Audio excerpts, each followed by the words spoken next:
Hello, welcome back to Storytime at Slade with Miss Griffiths and Poppy today.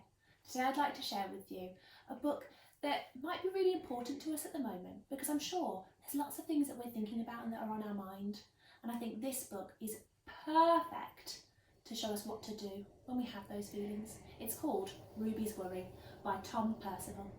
Ruby loved being Ruby. She loved to swing up high, and she loved to explore wild, faraway places.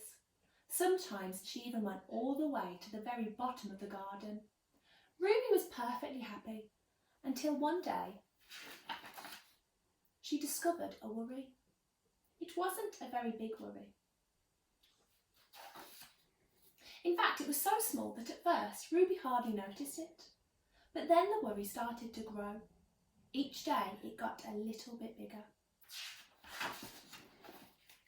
It just wouldn't leave her alone. It was there at breakfast, staring at her over the cereal box, and it was still there at night when she cleaned her teeth.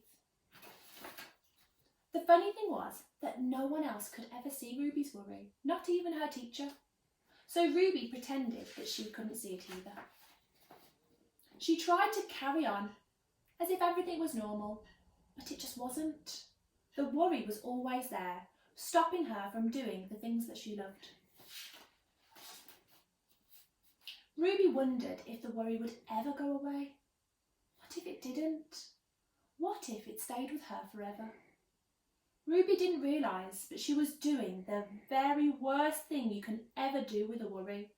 She was worrying about it. Now, the worry was enormous. It could barely fit in the kitchen at tea time, and it filled up half of the school bus. And it took up whole rows at the cinema. The worry became the only thing that Ruby could think about, and it seemed like she would never feel happy again. Oh my gosh. Then one day, something unexpected happened. Ruby noticed a boy sitting alone in the park, and he looked how she felt, sad. And then she noticed something else, something hovering next to him. Could it be a worry? It was.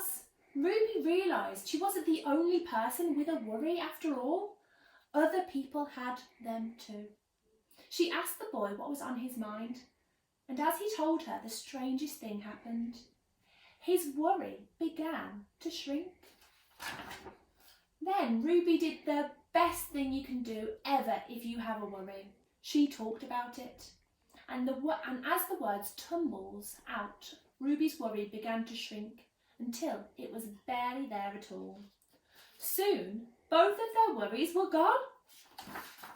Finally, Ruby felt like herself again. Of course, that wasn't the last time that she ever had a worry. Everyone gets them from time to time, but now she knew how to get rid of them, and they never hung around for long. So just like with Ruby's worry, if we've ever got a worry, that's all we need to do. We need to talk about them and make them shrink and shrink and shrink until they're gone.